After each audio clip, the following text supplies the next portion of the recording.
Conversemos es una producción de la Iglesia Diálogos y Fe de Bogotá, Colombia, que busca la participación comunitaria en la comprensión del texto bíblico, porque la profundidad espiritual no es incompatible con el pensamiento crítico.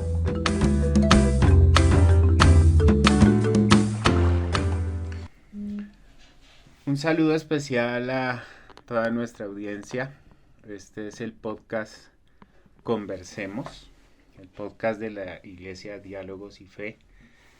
Les habla John Martínez y en esta oportunidad también vamos a estar hablando con un invitado, en el caso de hoy, una persona también especial a quien he tenido la oportunidad de conocer hace algún tiempo en este trabajo por la paz, en este trabajo por el ministerio, el servicio pastoral y a la vez pues experiencias compartidas también en lo humano. Se trata de un amigo, Luis Miguel Caviedes. Luis, ¿cómo estás? Un saludo especial. ¿Cómo va la vida? Un saludo, John, a ti y a quienes nos escuchan. Bueno, no, todo va muy bien, gracias a Dios, en estos tiempos ya finales del año, pero pues dándole fuertemente como a todas las cosas que hay por hacer, un poco más como en temas de vacaciones. Todo va muy bien, así que un gusto estar por aquí en el podcast Conversemos. Vale, qué pena interrumpirte las vacaciones, pero bueno, aunque sea hay que sacar un pretexto para charlar. Luis, por favor, quisiera que pudieses presentarte lo que quieras contar de tu vida, en qué andas, qué estás haciendo en este tiempo de tu vida y ministerio. Bueno, yo, como ya lo dijiste, soy Luis Miguel Caviedes. Eh, Tengo 33 años, soy teólogo. Aparte de ello, soy pastor de una comunidad en la ciudad de Medellín, en la Iglesia Colombiana Metodista, Lazos con Dios. En esta fase de mi vida estoy más en ello, como a la realización de comunidad, de iglesia, en un ambiente muy diferente al que venía acostumbrado, frente a que antes estaba más como en calle, ahora estoy más como en el templo, en la iglesia y bueno, en esos espacios que estoy probando nuevos. Uno podría decir, para otros ya ha sido mucho tiempo allí y han querido salir. Yo empecé como de atrás para adelante. Y por otro lado, pues acabo de culminar una fase de trabajo también en una dinamización de una organización que trabaja por la paz en el suroccidente colombiano. Y bueno, haciendo pues como todas estas gestiones en temas de paz desde lo eclesial. Soy papá también, ya un preadolescente, entonces también viviendo como esas eh, dinámicas de ir entendiendo también las mentes juveniles y las cosas que uno dice, no, uno es joven todavía, pero realmente uno empieza a ver cosas que uno dice, wow, son diferentes. Y nada, pues ya en este ámbito de hacer podcasts, conversaciones y demás estrategias para difundir el mensaje del Evangelio. Genial, ¿no? Cuando te estaba presentando y llegué a este punto de la humanidad, consideraba justamente que hemos tenido un servicio muy similar, incluso ahora también en esta experiencia de ser padre de, de chicos adolescentes. Así que bueno, compartimos esa linda experiencia, qué lindo. Gracias Luis por acompañarnos pues en este tiempo de fin de año y de inicio de año. La gente y bueno, por supuesto uno metido de pronto en diferentes instituciones y proyectos está tratando de hacer evaluaciones y de proyectarse. Y por eso hemos trabajado la serie ¿Por qué late tu corazón? Para tratar de ver pues qué es lo que moviliza al ser, ¿no? ¿Qué es lo que moviliza al corazón? Que es la pregunta que creo que debemos hacernos en la profundidad de nuestro ser para proyectar cosas nuevas o para proyectar este año nuevo. Y en ese sentido recordarás ese pasaje bíblico cuando Jeremías hablaba de ese fuego ardiente que no podía contener. Que Dios nos permita y Dios nos ayude a encontrar eso que nos hace vibrar, ¿no? Y que ha puesto Dios en nuestro corazón. Pero esas cosas he notado, o es mi perspectiva, que pues se han visto influenciadas pues, por la cultura y por la presión de hoy. Eh, pues hay que reconocer, ¿no? Yo en este momento hablo desde experiencia de ciudad, una congregación, unas personas que nos acompañan también, especialmente pues de habitar la ciudad y pues con todo lo que eso significa desde el punto de vista laboral también. Y en estos ambientes pues hay esta presión de pues la presión económica que tiene pues estas cargas coloniales del neoliberalismo que a veces se mide por esos estándares, esos estatus económicos, esa presión por más marcas de ropa, marcas de celular, marcas de carro, que en estos tiempos navideños a veces pues se expresa con lo que uno espera abrir en esa cajita de regalo. Eh, y bueno, se va dilatando como la esencia del ser y de lo que Dios quiere. Y esos estatus también alimentados por dónde se estudió, en qué barrio vives, qué es lo que usas en tu casa, e incluso tristemente, pues en el tema de la fe con el nombre de la iglesia donde uno se congrega, ¿no? Hay iglesias también dependiendo de la ciudad que generan como más estatus de que pues es como muy cool asistir a una determinada congregación. Entran las congregaciones también como en la moda, ¿no? Y me parece que esto también ha generado que haya cierta indiferencia por la situación social, se disminuye la conciencia de lo social. Y, y bueno, esto creo que es reflejo de una espiritualidad.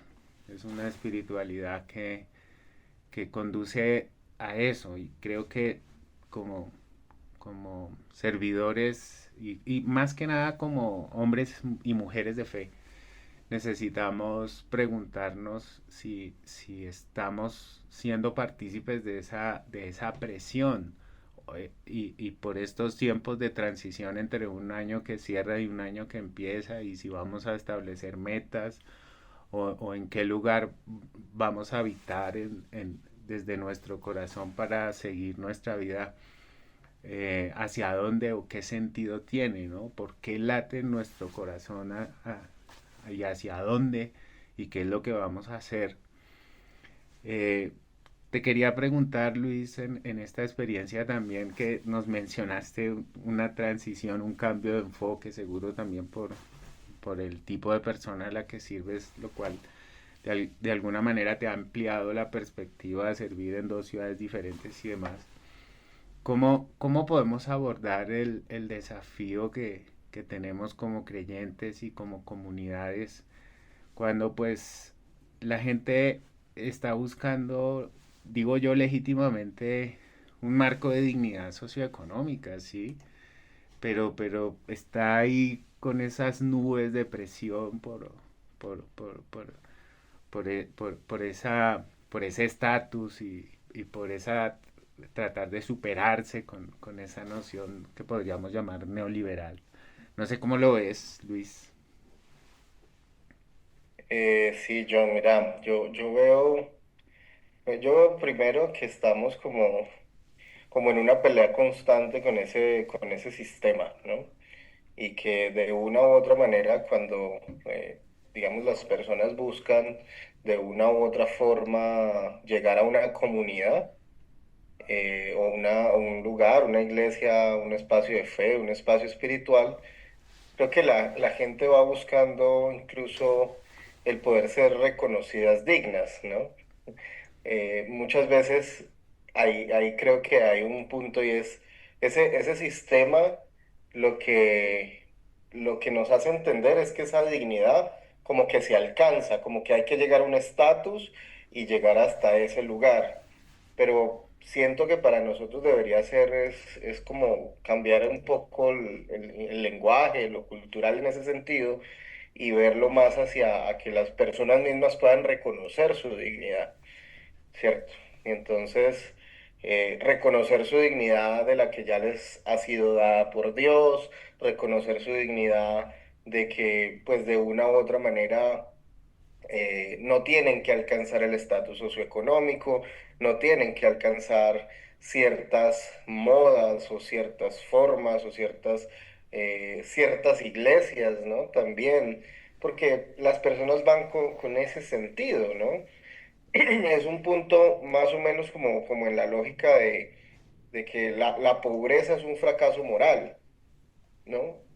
Y entonces, en el entendimiento de ello, eh, creo que hay que decirlo claramente, y es que todo esto que sucede es una herida estructural. O sea, el mismo sistema nos ha herido poco a poco a tal punto de decir, es que usted lo merece y usted no. ¿Cierto? Yo creo que una clave pastoral en este sentido estaría un poco como en acompañar desde esa imagen de Dios que habita en cualquier forma de la persona. Y creo que eso no ha sido fácil reconocer, porque a veces quitamos la imagen de Dios de la gente. O sea, es muy difícil uno cuando habla de Dios, que uno puede preguntar, ¿dónde está Dios? Y entonces la gente te va a decir un montón de cosas, pero no te va a decir que en el otro o en mí, ¿cierto? No hay un reconocimiento de la imagen de Dios en uno mismo. Y creo que perdemos también todo el sentido, pues, del Génesis 1:27, en donde nos habla precisamente de que esa imagen está en nosotros, ¿no? Esa imagen de Dios en nosotros. Creo que ese mismo sistema ha ido quitando esa dignidad, esa imagen, esas formas. Entonces creo que va por ahí, va por ahí. Creo que también está en escuchar las comunidades eclesiales. Creo que vociferan muchas cosas porque las personas vienen con muchas cargas, con vergüenzas, con silencios, incluso vienen con espiritualidades forzadas. Entonces, forzadas en cómo debe de ser ese modelo, ya sea de la carga de la situación económica o de otras, ¿cierto? Por lo menos desde la experiencia pastoral, yo pues trabajo en una comunidad que de una u otra manera la comunidad es un 99,9% diversa, ¿no? En su tema de orientación sexual. Y esto es un tema bastante complejo, por llamarlo de cierta manera, porque fíjate que muchas de las personas que vienen no son personas que son nuevas en el Evangelio o en el conocimiento de Jesús, o ay, quiero una iglesia porque quiero vivir esta espiritualidad, no, sino gente que fue sacada de otras iglesias Mm. precisamente por su orientación sexual. O sea, los sacaron, apenas fueron a buscar a los pastores, a los liderazgos, a las personas que les acompañaban y a decirles, miren, yo soy homosexual y quiero servir siendo homosexual, ¿no? Y esto ocasiona el hecho de que las personas salgan o no salgan, las saquen.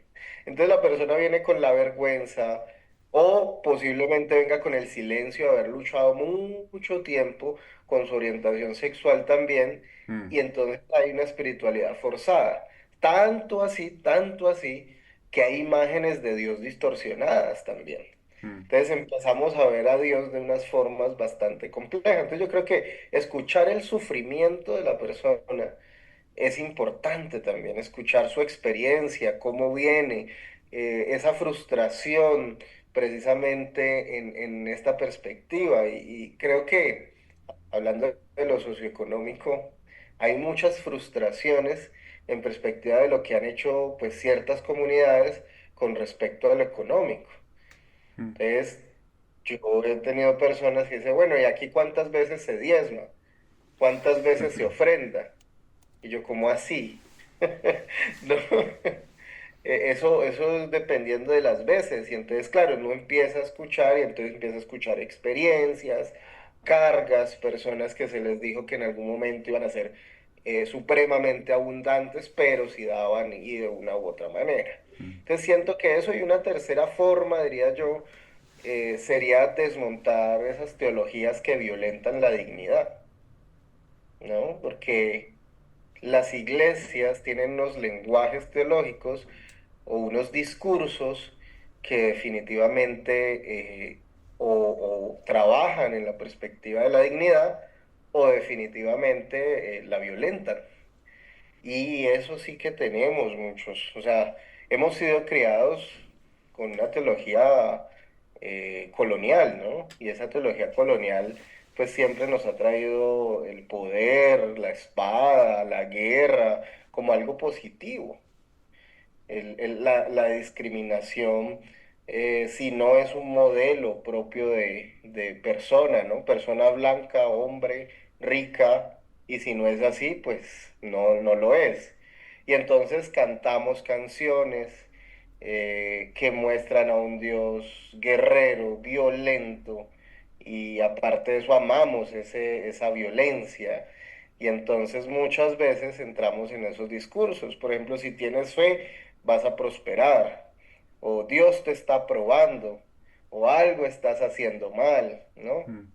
Es, creo que ese desmonte de teologías que violentan la dignidad es importante. Hablaba yo, ya para pasar pues Sí. a otro punto, hablaba yo con un amigo teólogo que es Renato Links, y entonces estábamos en la conversación y él decía es que aquí hay que pensar dos cosas. Una es, ¿estamos eh, adorando a Jesús o estamos siguiendo a Jesús? Porque son dos cosas distintas.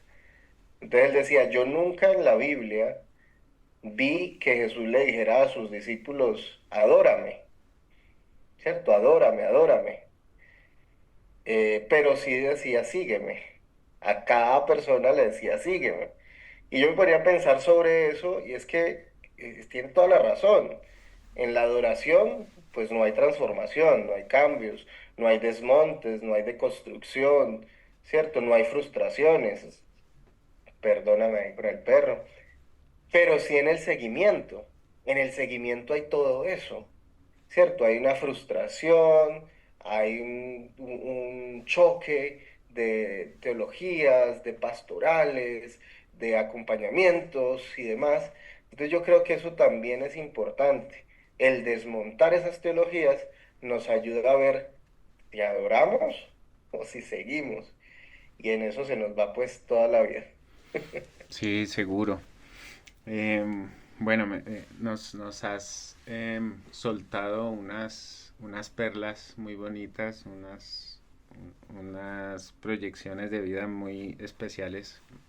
Me gustaría resaltar esto de las espiritualidades forzadas. Cuando te escuchaba, no dejaba de pensar en la gracia de Dios, ¿no? Tú hablaste de las imágenes de Dios, em, y, y la imagen de un Dios totalmente abierto que no mira a la persona por lo que es, por lo que hace, perdón, o por lo que tiene, sino por su esencia, por lo que es, por lo que nos ha dado.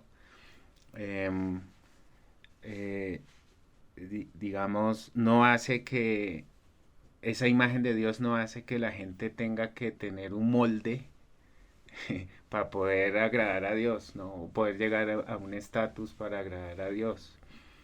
Eh, Creo que como creyentes necesitamos recuperar la noción de un Dios de gracia, ¿no? No, creo que eso y pues hay otras cosas que mencionas son muy importantes para bajar la guardia y poder reconocernos como lo que somos, hombres, mujeres, seres humanos creados a imagen y semejanza de Dios y tenemos dignidad y no tenemos que buscarla o llegar a tenerla, ¿no? Y muy importante. Bueno, digamos en la propuesta de la conversación también hablábamos previamente con Luis de un marco de referencia en Apocalipsis, el capítulo 18,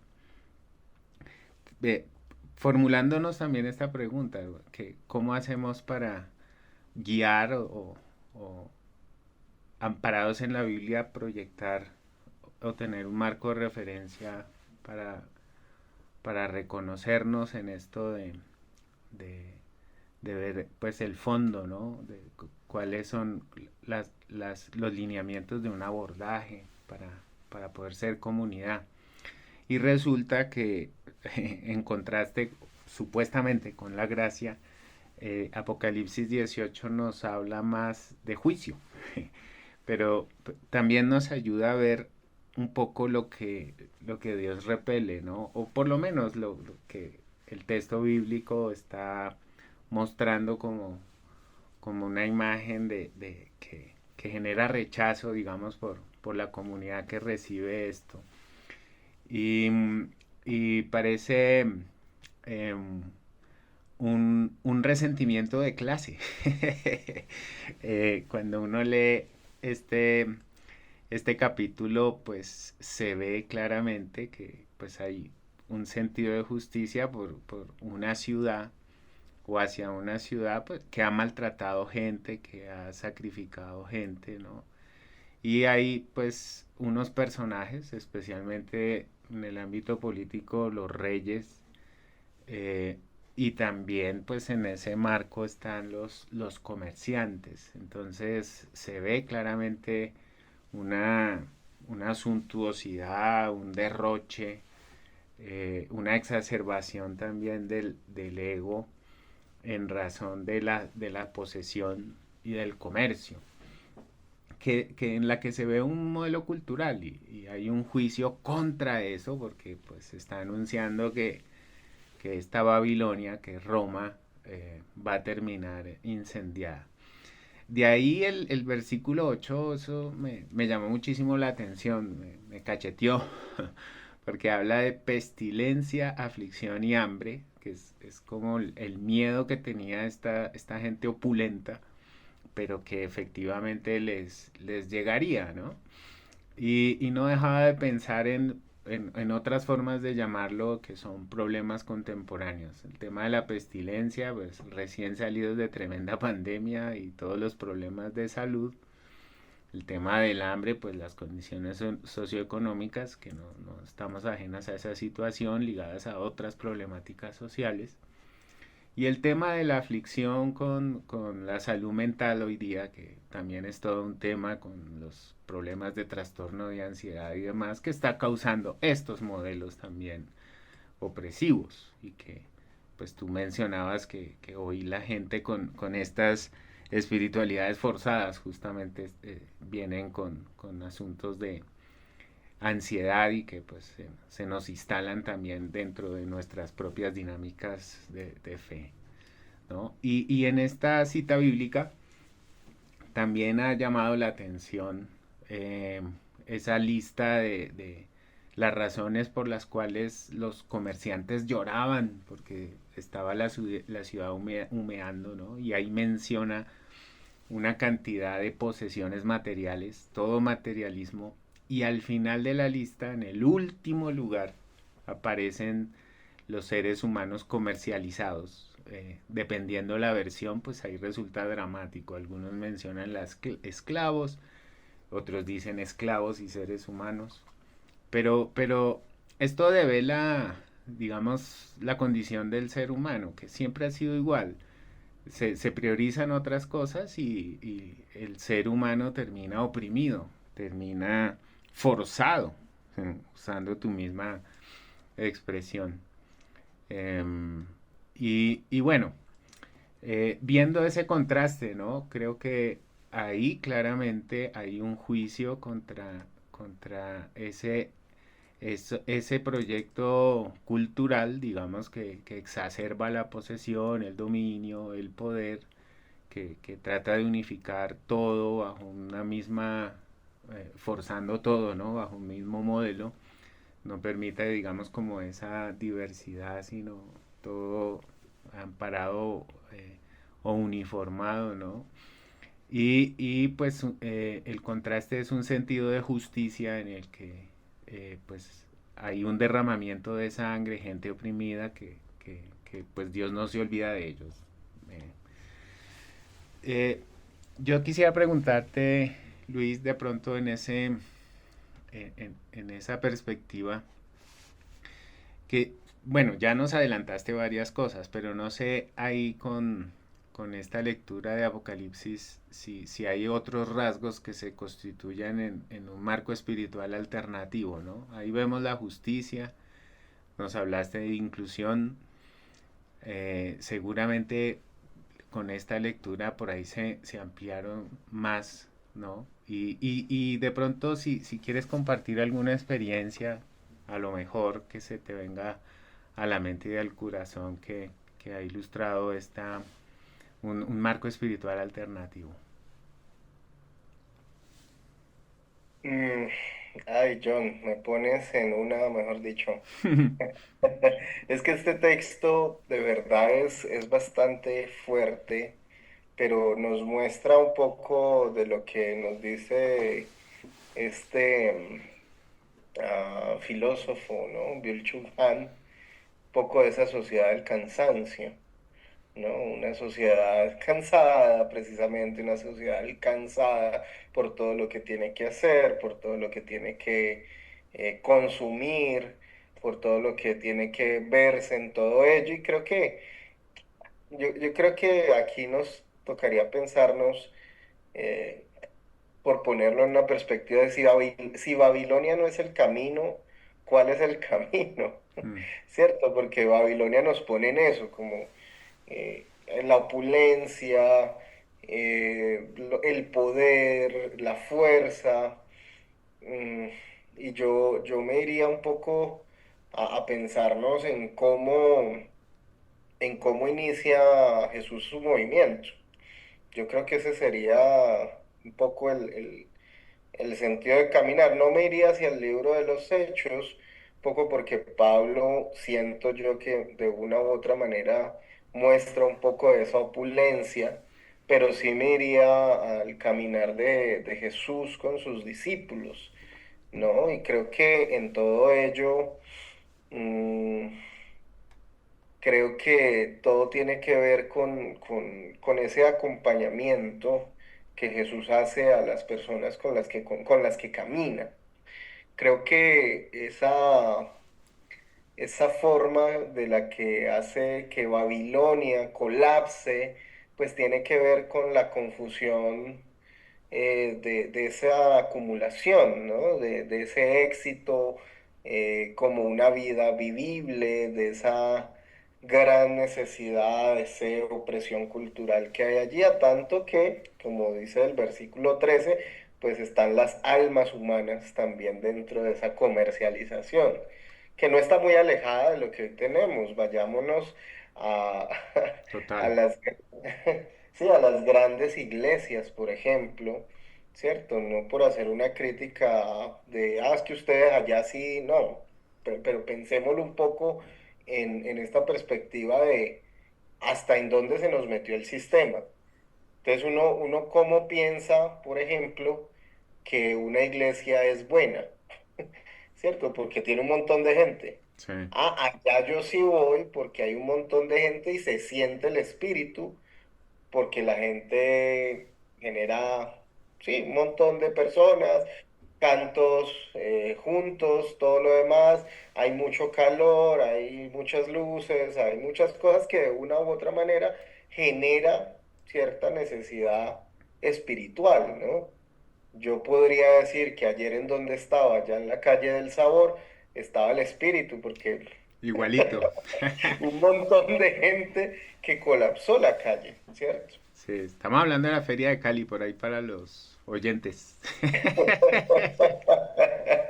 Entonces, yo siento eso, siento que no estamos muy alejados de esa Babilonia que se denuncia en este texto. Y creo que más bien es un recordatorio de lo que podemos llegar a ser como seres humanos que nos pensamos desde estas luces. Por ejemplo, ese tema de la denuncia de la venta de los cuerpos y las almas. Yo me quedé pensando sobre ello y es que cuántas veces no hacemos lo mismo también dentro de nuestros sistemas eclesiales. O sea, el cuerpo es un tabú en los sistemas eclesiales, ¿cierto? El cuerpo cuando se habla de sexualidad, cuando se habla de todo ello, pero cuando hablamos de usar, ¿cierto? Incluso ponemos en nuestro lenguaje, Dios te está usando. Ujú. Y uno pone ese lenguaje tan espiritual que uno dice, ay, Dios me está usando. Pero si lo vemos de esa manera, el uso de nuestro cuerpo frente a qué, todo lo hemos puesto como servicio. Pero cuánta gente sirve muchas veces gratuitamente y se vende al mejor postor para ganarse un puesto, ¿cierto? Es, yo mientras más sirvo estoy más cerca del pastor, por ejemplo, porque no son relacionamientos reales, son relacionamientos basados en esto, Sí, la en transacción. servicios, en usuarios, dirían las EPS. Usuarios. Los usuarios de la fe. Ahora, tú me preguntabas alternativas. Uf, es complejo, ¿no? Hablaba una vez con el obispo de la iglesia y entonces hablamos del sistema. Entonces él me decía, pero pastor, es que el sistema mismo se renueva, entonces nos muestra una supuesta alternativa, pero termina siendo lo mismo, Mm. ¿no? El sistema mismo se repiensa a sí misma y se autodestruye para crearse nuevo. Entonces decía yo, "Jue madre, o sea, es muy complejo porque a la final llegaremos haciendo lo mismo. Y entonces yo recuerdo la primera vez que yo inicié como con el tema pastoral y yo decía, voy a hacer algo diferente, quiero hacer algo distinto a lo que hacen las iglesias. Y ya uno lo piensa y uno dice, oiga, hacemos lo mismo. O sea, ¿cuál es esa diferencia? Y entonces yo creo que ya vienen en primero, no aceptar las lógicas del mismo sistema. Ujú.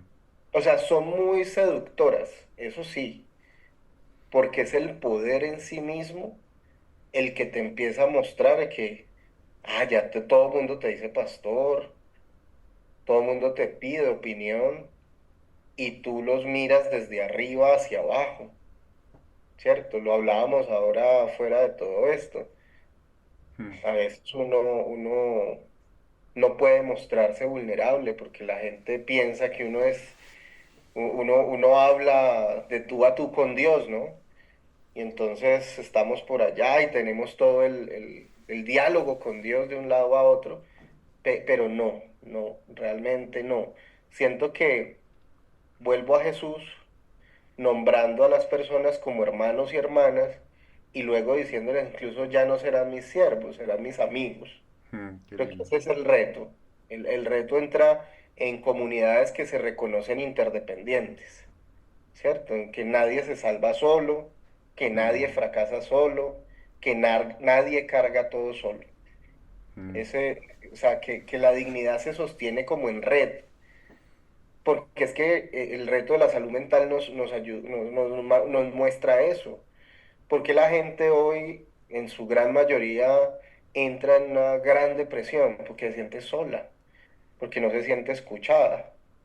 Hoy las grandes estrategias de los públicas frente a la salud mental van en dos vías. Abramos lugares de escucha y pidámosles a las iglesias que se involucren en esto. Y uno dice, ¿cómo? Porque están viendo que entre las iglesias hay un montón de oportunidades para ello, para generar una espiritualidad que legitime el clamor, ¿cierto? El clamor de la soledad, el clamor por algo diferente. Lo decías ahora por el tema de la justicia, ¿no? Entonces, o unas comunidades que nombren las injusticias sin miedo. ¿Cuántas comunidades eclesiales pueden nombrar todas las injusticias que suceden sin tener miedo? No, es que Dios me va a castigar si yo digo que el pastor de la iglesia tal me abusaba, ¿cierto? Hoy por hoy se ve mucho el abuso, pero todavía hay mucho silencio. Mm. O una iglesia que realmente, o comunidades que oren desde la verdad. Es que a veces nombramos oraciones, pero a medias. Entonces, difícilmente clamamos por todo eso, ¿no? Por la purificación de esos espacios, de esos lugares. Entonces, yo veo que esto es una alternativa grande, el no compartir el mismo espacio con el sistema, ver cómo desmontamos ese poder incluso desde los liderazgos de fe, que nosotros mismos, nosotras mismas sepamos y entendamos que eso está haciendo daño. Yo siento que por allá en algún momento nos dijeron que el poder no era malo, ¿no? Que el poder era algo como el dinero, no Mm. era malo. Y nos comimos tanto ese cuento porque vivimos en una sociedad neoliberal, porque vivimos en una sociedad capitalista, que a la final sostenemos las injusticias a partir de esos discursos. Mm. Entonces, no es fácil, para nadie es fácil.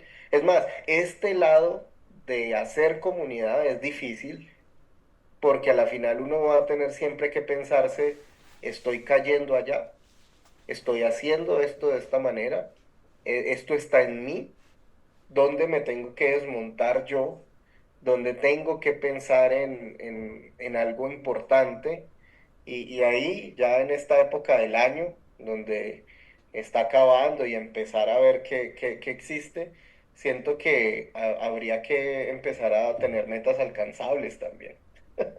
¿No? A veces uno dice, vamos a alcanzar el reino de Dios, a extender todo el reino, pero uno dice, eso cómo se mide realmente, ¿no? Yo diría que metas más humanas. Eso. Necesitamos plantearnos metas y proyectarnos desde nuestro sentido humano, no con formatos impuestos, sino partiendo como desde lo que tenemos adentro y tratar de discernir lo que Dios ha puesto en el corazón, pero digamos no idealizar, porque a veces como que idealizamos y ponemos, miremos nuestra humanidad, volvemos a la dignidad y a nuestra esencia, ¿no? Como seres humanos. Y yo creo que fíjate que ahí también hay otro tema, y es que nosotros mismos no hacemos memoria de lo que sí se ha logrado, o sea, de lo que sí ha sido humano, Mm. de lo que no nos ha costado la vida. Porque esa es otra cosa que tenemos en la cabeza, ¿no? Mientras más nos cueste la vida, mejor es. Y muchas veces no es así. Pero siempre es importante entender que este cuerpito también se cansa, se enferma, golpea, y que es importante reconocer lo que se ha logrado, aún en medio de decir, no, venga, yo aquí paro porque es que doy un poquito más y me enfermo, Ah, ¿cierto? total, total. Y tú me decías que un ejemplo, mira, te lo voy a poner, yo llegué a Medellín con un reto muy grande Tanto así que yo dije, no, yo no voy a tomar la comunidad. Allá si mi comunidad llega a escucharme. Pero era un reto muy grande porque la comunidad de Medellín había entrado en una situación muy compleja. El pastor se había ido con todas las cosas y había dejado un montón de problemas allí. Una comunidad dividida, una comunidad golpeada, una comunidad que uno dice, ¿cómo llega uno a apagar incendios, no? Yo no estoy preparado para eso, me quemo, ¿no? Eso es como el técnico que llega a un equipo de fútbol que está en el puesto 20 faltando 10 fechas para pasar a los octavos. Mm, duro. Que no pensemos que estamos hablando del América. Pero, Tú lo dijiste. pero en todo eso, yo decía, bueno, ¿qué cosas he pasado en Cali que me han puesto a pensar que puedo hacer este paso? ¿No? Y entonces recordaba las experiencias en los lugares que había estado, en lo que había hecho. Y yo recuerdo la llamada de la gente de Medellín en su momento fue como pastor, queremos que sea usted el que venga acá a la comunidad. Y yo, yo bueno, si todo sale, espiritualizándolo mucho, ¿no? Si Dios pone todo en orden, y entonces yo decía, y me preguntaban, ¿no? Como, ¿pero qué es todo en orden? Y yo, pues la comunidad de Cali, mi hijo, bueno, todo lo que pasa a mi alrededor. Y entonces me decían, bueno, ¿y cuánto tiempo? Yo, no, por ahí 2 mesecitos, para pensarlo al menos. Y en todo eso, cuando llegué, yo recuerdo la primera vez que llegamos a hacer un culto, el 31 de agosto del 2024, eh, y yo pido para entrar al templo y me encuentro con esa imagen que es dos paredes rotas del agua al lado, con un hueco ni el berraco, sin luz, con elementos dañados alrededor. Que decía, ¿y ahora? Mm, O sea, supuestamente vamos a hacer culto ahora a las 6 de la tarde, yo había llegado a las 2 de la tarde. Yo digo, ¿cómo vamos a hacer? No, esto va a ser tenaz. ¿Yo qué hago? O sea, la gente viene con muchas expectativas, claro. con una espiritualidad de cosas que vivió anteriormente, cosas muy bonitas, porque la gente nombra lo bonito que sentía, vivía, lo que se habían esforzado por poner estas cosas dentro de la iglesia, todo. Todas las personas que llegaron ese día, cada persona que llegaba y miraba el templo, se sentaba a llorar un rato. Mm, wow. O sea, miraba y se sentaban a llorar. Y decían, no puedo creer, no puedo creer, no puedo creer. Éramos 6 personas las que estábamos ahí como a las 4:30 de la tarde y yo les digo, bueno, tenemos dos opciones. O de verdad seguimos llorando, que es válido, tenemos que llorar porque no es fácil. Mm,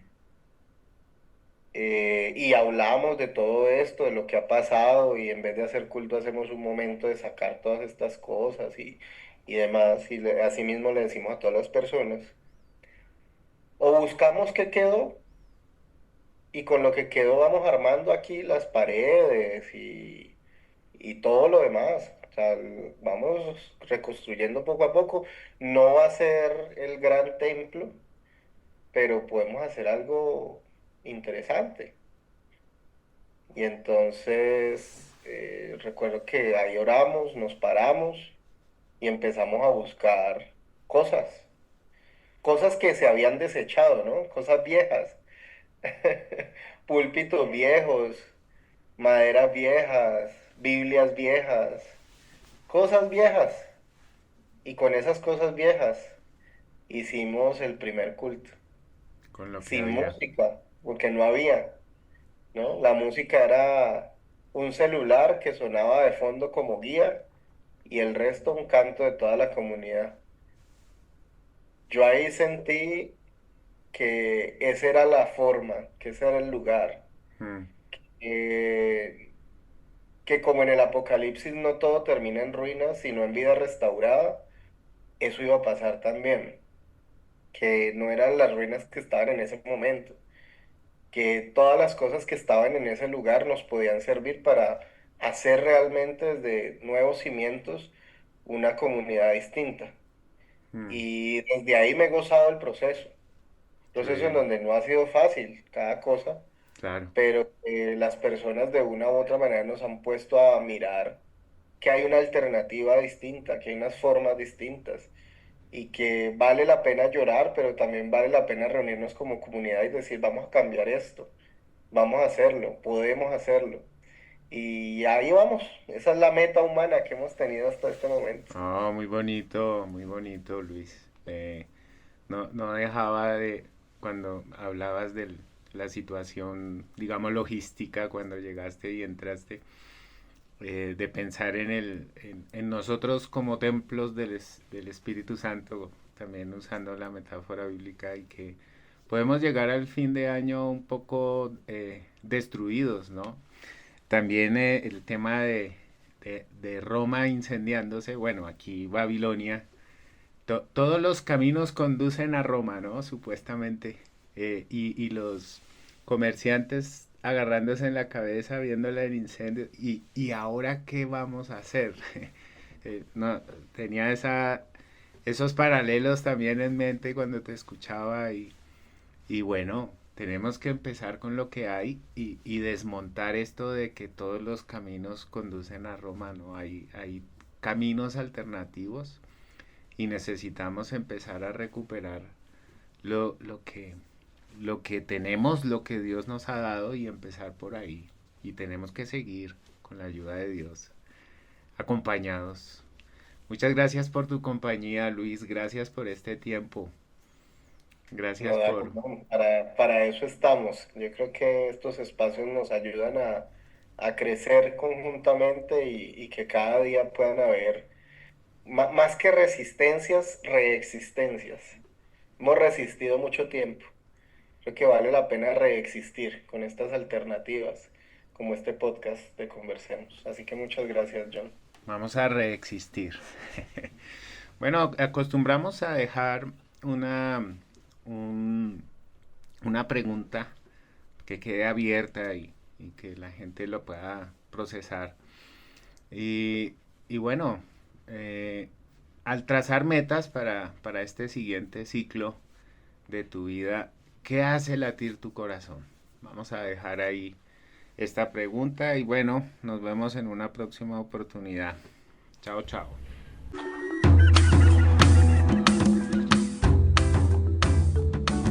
Esta fue una producción de la Iglesia Diálogos y Fe de Bogotá, Colombia, comunidad cristiana evangélica que busca vivir su espiritualidad en lo diario, asumir un verdadero compromiso de fe y compartir principios bíblicos para construir vidas.